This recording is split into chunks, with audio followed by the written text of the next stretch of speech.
የብልጽግና ፓርቲ ኢትዮጵያን መታህል ሀገር እየመራ የአረብ ተላላኪ መሆኑን እናወግዛለን። እንደ ብልጽግና ግን በሚሊዮኖች ንጹሃን ወጣቶችን የጨፈጨፈው የብልጽግና ፓርቲ ግን ራሱን ቅዱስ አድርጎ ራሱን የተገደለውን ኢህአፓ ወንጀለኛ ማድረግ ግን አይችልም። ከ500 ሺህ በላይ የሚጠጉ ባለሀብቶች ከስራ ተፈናቅለው የንግድ ፍቃዳቸውን መልሰዋል፣ ምንም ስራ ስለሌለ።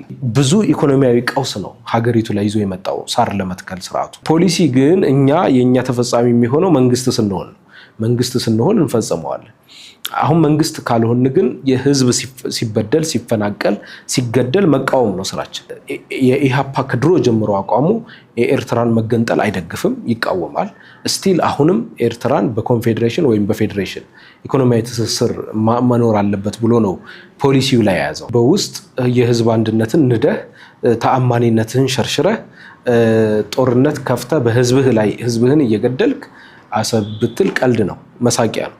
የብልጽግና ፓርቲ ኢትዮጵያን መታህል ሀገር እየመራ የአረብ ተላላኪ መሆኑን እናወግዛለን። እንደ ብልጽግና ግን በሚሊዮኖች ንጹሃን ወጣቶችን የጨፈጨፈው የብልጽግና ፓርቲ ግን ራሱን ቅዱስ አድርጎ ራሱን የተገደለውን ኢህአፓ ወንጀለኛ ማድረግ ግን አይችልም። ከ500 ሺህ በላይ የሚጠጉ ባለሀብቶች ከስራ ተፈናቅለው የንግድ ፍቃዳቸውን መልሰዋል፣ ምንም ስራ ስለሌለ።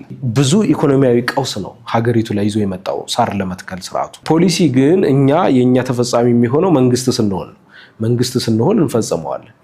አሁን መንግስት ካልሆን ግን የህዝብ ሲበደል፣ ሲፈናቀል፣ ሲገደል መቃወም ነው ስራችን። የኢሃፓ ከድሮ ጀምሮ አቋሙ የኤርትራን መገንጠል አይደግፍም፣ ይቃወማል። ስቲል አሁንም ኤርትራን በኮንፌዴሬሽን ወይም በፌዴሬሽን ኢኮኖሚያዊ ትስስር መኖር አለበት ብሎ ነው ፖሊሲው ላይ የያዘው። በውስጥ የህዝብ አንድነትን ንደህ ተአማኒነትህን ሸርሽረህ ጦርነት ከፍተህ በህዝብህ ላይ ህዝብህን እየገደልክ አሰብ ብትል ቀልድ ነው፣ መሳቂያ ነው።